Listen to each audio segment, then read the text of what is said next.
Assalamualaikum warahmatullahi wabarakatuh. Selamat berjumpa kembali di channel Apa Saja. Pada kesempatan ini kita akan melanjutkan materi minggu lalu, yaitu masih mengenai pernikahan dalam Islam.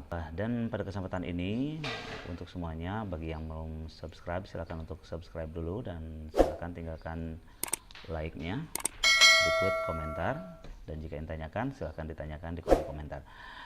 Baik, pada kesempatan ini kita akan melanjutkan materi mengenai pernikahan menurut Undang-Undang Perkawinan Indonesia atau UU PRI ya. Nah, dalam negara kita, negara Republik Indonesia, segala sesuatu yang ada sangkut pautnya dalam penduduk harus mendapat legalitas dari pemerintah gitu. Dan pemerintah sudah mengatur semua ini seperti itu. Seperti halnya kelahiran, perkawinan itu sudah ada undang-undangnya, dan ini memang sangat diperhatikan sekali. Dan ini pun termaktub dalam Undang-Undang Pernikahan Republik Indonesia nomor 32 tahun 54 ya, yang masih digunakan. Bahkan sampai sekarang PPN ya, apa itu PPN? Pegawai Pencatat Nikah ya. Itu adalah satu-satunya pejabat yang berwenang untuk mencatat perkawinan ya. Dan ini salah satu yang memang diperhatikan gitu, baik dari agama manapun gitu. Dan pemerintah sudah menyediakan wadahnya seperti itu. Dan pada kesempatan ini juga kita akan membahas mengenai hak dan kewajiban suami istri. Dalam pernikahan itu ada yang namanya hak, ada yang namanya kewajiban. Jadi tidak hanya hak saja, ada kewajiban yang harus dipenuhi baik oleh istri ya ataupun suami, baik secara bersamaan. Jadi hak dan kewajiban itu ada hak kewajiban yang sifatnya bersama, ada yang kewajiban suami, ada yang kewajiban istri. Begitu juga haknya sama, seperti itu. Adapun dalam kewajiban dan hak ini, yang pertama yang kita bahas dulu adalah kewajiban. Kewajiban suami dan istri, kewajiban berdua ini ya. Yang pertama adalah memelihara dan mendidik anak dengan sebaik-baiknya. Anak adalah titipan karunia Allah yang diberikan oleh Allah kepada pasangan suami istri, dan kewajiban kita sebagai orang tua kelak gitu ya. Kalau kalian memiliki anak, harus dididik dengan sebaik-baiknya, diajarkan segala sesuatu yang berkaitan dengan kebaikan dan bagaimana bertahan dalam kehidupan. Yang kedua adalah berbuat baik terhadap mertua, ipar, dan kerabat lainnya, baik dari suami ataupun istri. Nah ini ya, kalau dalam pernikahan itu berbuat baik terhadap mertua, ipar, kerabat, dan sebagainya merupakan suatu keharusan gitu. Karena kenapa? Ya kita memasuki keluarga baru, otomatis kita harus menyesuaikan dengan keluarga baru tersebut, seperti itu. Adapun ngerasa nggak nyaman sama mertua, nggak ngerasa nyaman sama ipar, itu pasti ada terjadi. Tidak akan semuanya nyaman-nyaman saja, tidak akan ya. Misalkan mertuanya baik, iparnya yang bermasalah ya. Misalkan iparnya baik, yang lainnya baik, ada sama mertua ataupun sama yang lainnya, seperti itu. Itu mas sudah menjadi hal yang lazim lah, seperti itu.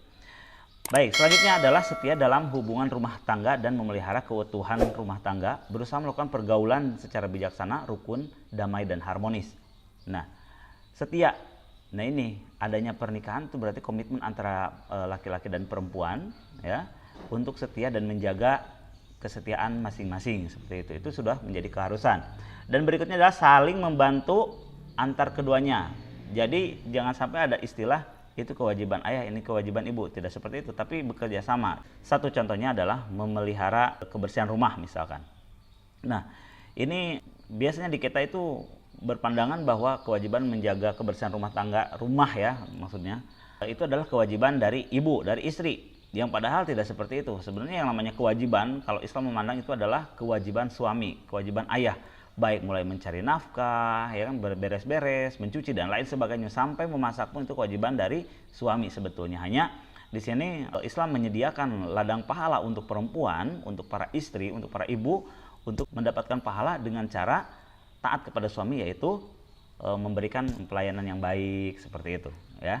Dan makanya banyak sekali disebut ibu rumah tangga ya. Jadi bukan bapak rumah tangga tapi ibu rumah tangga, seperti itu. Selanjutnya menjaga penampilan lahiriah dalam rangka merawat keutuhan, cinta, dan kasih sayang di antara keduanya. Nah ini harus dijaga penampilan itu ya. Penampilan dijaga ya, baik penampilan secara fisik ataupun batin gitu. Yang sekarang itu kan skincare sudah banyak, itu harus dipergunakan ya. Begitu juga untuk batinnya sama, dihiasi batin dengan apa? Mendekatkan diri kepada Allah, rajin ngaji, seperti itu ya. Ikut pengajian, nah itu salah satu menghiasi diri batin dengan agama ya, seperti itu.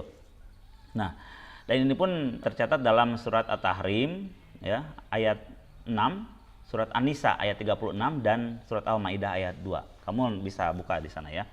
Selanjutnya adalah kewajiban suami terhadap istri. Kalau tadi kewajiban bersama, sekarang adalah kewajiban suami terhadap istri ya. Yang pertama adalah menjadi pemimpin, memelihara dan membimbing keluarga lahir dan batin, serta menjaga dan bertanggung jawab atas kesejahteraan keluarganya. Ini yang biasa dipandang mencari nafkah adalah kewajiban ayah, kewajiban suami. Nah ini ya, landasan hukumnya adalah dalam surat At-Tahrim tadi ayat 6 ya.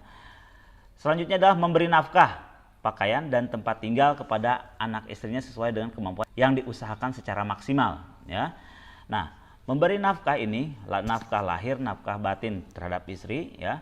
Pakaian, tempat tinggal juga gitu, sandang, pangan, papan itu harus diperhatikan, harus diberikan oleh suami. Jadi tidak tepat ketika memang suaminya berleha-leha, istrinya banting tulang, itu sangat tidak tepat gitu ya. Walaupun misalkan dalam keadaannya si suami memang kena PHK, apalagi karena situasi seperti ini ya, pandemi ini. Nah, ketika ada harta istri yang termakan oleh suami, itu jatuhnya jadi sedekah gitu, jadi sedekah seperti itu. Yang dimaksudkan adalah yang tidak tepat itu adalah ketika dari awal pernikahan sampai punya anak beberapa, bahkan punya cucu, si suami tidak mau bekerja. Nah itu yang salah maksudnya ya. Jadi jangan sampai dikategorikan si istri kerja banting tulang adalah sedekah kepada suaminya karena merasa nyaman suaminya, ya udah berleha-leha aja karena ada istri yang bekerja.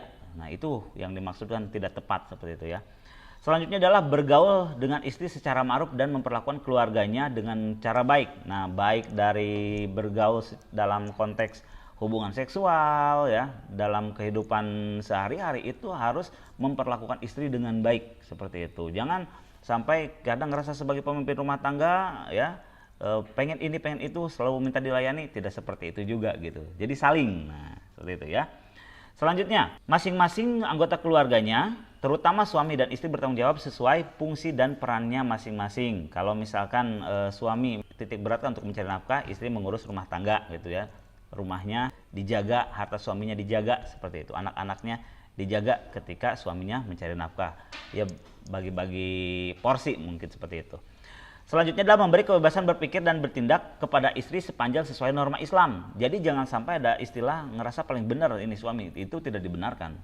Tapi memberikan kepada istri, kepada anak kebebasan berpikir ya, dididik anak istri menjadi jiwa yang kritis. Ketika ada yang nggak ngerti ya protes, itu hal yang wajar. Jangan sampai karena ngerasa paling benar, karena ngerasa sebagai kepala keluarga jadi egois. Tidak seperti itu maksudnya ya. Baik, itu kewajiban suami kepada istri. Selanjutnya adalah kewajiban istri terhadap suami. Nah, yang pertama adalah taat pada perintah suami. Ini taat kepada perintah suami itu selama perintah dari suami tidak bertentangan dengan Islam, seperti itu ya. Ketika suami memerintahkan, menyuruh pada sesuatu yang dimurkai oleh Allah, yang tidak sesuai dengan Islam, itu suatu keharusan menolaknya, menolak perintah tersebut, seperti itu ya. Jadi tidak ada istilah taat kepada manusia tapi maksiat kepada Allah, tidak ada konteks seperti itu.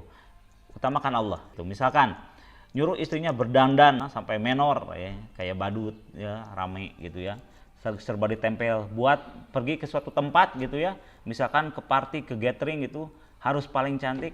Berdandan merawat diri itu suatu keharusan tadi dikatakan, tapi kalau memang untuk diperlihatkan kepada orang lain sehingga sampai membuka auratnya, dilarang pakai kerudung karena harus terlihat seksi ya, rambutnya harus dikasih warna dan lain sebagainya. Nah berarti ini kan memperlihatkan aurat kepada yang lain ya, kepada laki-laki yang memang tidak halal untuk melihatnya gitu. Nah ini jangan dilaksanakan seperti itu ya. Tapi pada kenyataan zaman sekarang ya malah si perempuannya pun rela melakukan itu, suaminya menyuruh, ya sudah, berarti hanya yang Bapak sampaikan saat ini adalah mengingatkan bahwa konteksnya harus seperti ini, seperti itu ya. Yang kedua, kewajiban istri terhadap suami adalah selalu menjaga diri dan kehormatan keluarga ya. Menjaga diri dan kehormatan keluarga ya. Maksudnya gimana? Ini bila mana suami tidak ada di dalam rumah, tidak ada di rumah, si istri ini wajib menjaga harga dirinya, wajib menjaga hartanya, wajib menjaga kehormatan suaminya. Jangan pernah seorang perempuan memasukkan laki-laki lain ke dalam rumahnya sementara si suaminya tidak ada di dalam rumah, itu suatu yang tidak dibenarkan dalam Islam. Tidak boleh seperti itu, ya. Karena Islam mengharuskan si istri ini menjaga nama baik suaminya, nama baik dirinya, nama baik keluarganya gitu ya, dan lain-lainnya, ya. Ketika memang ada yang bertamu bermaksud ke suami, ya sudah sampaikan bahwa suami tidak ada dan jangan membukakan pintu ya, supaya masuk mengobrol, itu tidak dibenarkan, karena setan itu kan datangnya nggak permisi dulu gitu ya, karena untuk menghindari hal-hal yang tidak diinginkan seperti itu. Selanjutnya, bersyukur atas nafkah yang diterima dan menggunakannya dengan sebaik-baiknya ya. Apapun, berapapun nafkah yang diberikan oleh suami selama halal, pergunakan dengan sebaik-baiknya dan selalulah bersyukur. Karena banyak zaman sekarang ya tidak sedikit yang tidak pernah puas dengan hasil kerja suaminya ya, sampai menyuruh A sampai Z kepada suaminya supaya memenuhi keinginannya ya. Itu tidak benar seperti itu. Syukuri apa yang ada gitu. Berusaha bersama, berusaha semaksimal mungkin itu keharusan, tapi kalau sampai berusaha jatuh sakit itu tidak benar seperti itu ya. Tidak dibenarkan jika memang sampai menyiksa diri seperti itu ya. Selalu bersyukur karena Allah tidak akan berbohong. Allah bilang, auzubillahi minasyaitonirrajim, bismillahirrahmanirrahim, la in syakartum la azidannakum wa la in kafartum inna azabi lasyadid. Intinya adalah jika kamu bersyukur, maka nikmat akan kami lipat gandakan ya, kami tambahkan, itu kata Allah. Dan jika kamu tidak bersyukur, kufur nikmat, maka tunggulah siksaan kami yang sangat pedih, itu kata Allah. Firman Allah tidak akan pernah dusta seperti itu ya. Selalu bersyukur. Yang terakhir, kewajiban istri terhadap suami adalah membantu suami dan mengatur rumah tangga sebaik mungkin. Nah, ini makanya ketika istri itu disebut sebagai bendahara ataupun polda ya. Kalau polda itu di kita sebutnya polisi dapur. Nah, jadi mengatur keuangan, beri kepercayaan kepada istri untuk mengatur keuangan. Jangan sampai didikte kayak gimana, karena yang mengetahui kebutuhan dalam rumah tangga khususnya untuk sehari-hari itu adalah istri. Adapun manajerial yang sifatnya untuk misalkan renovasi rumah dan sebagainya, itu memang biasanya suami yang lebih tahu seperti itu. Jadi jangan sampai ada kekangan istri harus begini-begini mengikuti apa yang dianggap selalu benar oleh si suaminya, tapi berbagi ya. Berikan istri kesempatan untuk memberikan pendapatnya, sarannya, karena kita nggak pernah tahu kebenaran itu datang dari mana. Karena dengan musyawarah, apa yang menurut kita benar itu belum tentu benar. Dengan musyawarah, apa yang kita anggap salah itu belum tentu salah, seperti itu. Kalaupun misalkan tidak tepat, itu tidak akan menjadi beban pikiran untuk siapapun gitu. Nah, dan yang terakhir adalah hikmah dalam pernikahan. Nah, hikmah dalam pernikahan itu diantaranya adalah terciptanya hubungan antara laki-laki dan perempuan yang bukan mahram dalam ikatan suci yang halal dan diridhoi oleh Allah. Ya, karena pernikahan itu laki-laki dengan perempuan, tidak ada laki-laki dengan laki-laki, perempuan dengan perempuan, tidak ada gitu ya. Karena Allah menciptakan Adam dan Hawa. Allah tidak menciptakan Bambang dan Abbas gitu ya. Ya. Jadi ya harus seperti itu ya. Jadi terciptanya hubungan suami istri antara laki-laki dan perempuan yang memang halal seperti itu. Yang kedua, hikmah dalam pernikahan itu adalah mendapatkan keturunan yang sah dari hasil pernikahan ya. Maksudnya bagaimana? Ya dalam pernikahan otomatis semua juga ingin mendapatkan keturunan. Nah, ini keturunannya otomatis keturunan yang suci dan halal ya. Beda dengan hasil zina. Secara biologis memang ayah ibunya gitu ya, ayahnya, tapi menurut Islam bukan ayahnya. Kalau menurut Islam anak dari hasil zina seperti itu. Yang ketiga, hikmah pernikahan itu adalah terpeliharanya kehormatan suami istri dari perbuatan zina ya. Karena dalam pernikahan itu sudah ada akad pernikahan ya. Jadi halal berhubungan suami istri gitu. Jadi terhindar dari zina. Yang keempat adalah terjalinnya kerjasama antara suami dan istri dalam mendidik anak dan menjaga kehidupannya. Jadi mendidik anak ini bukan hanya kewajiban istri, tapi kewajiban suami juga. Jangan sampai kewajiban saya sebagai suami adalah hanya mencari nafkah, tidak seperti itu ya. Kewajiban suami istri itu adalah mendidik anak ya, kewajiban keduanya.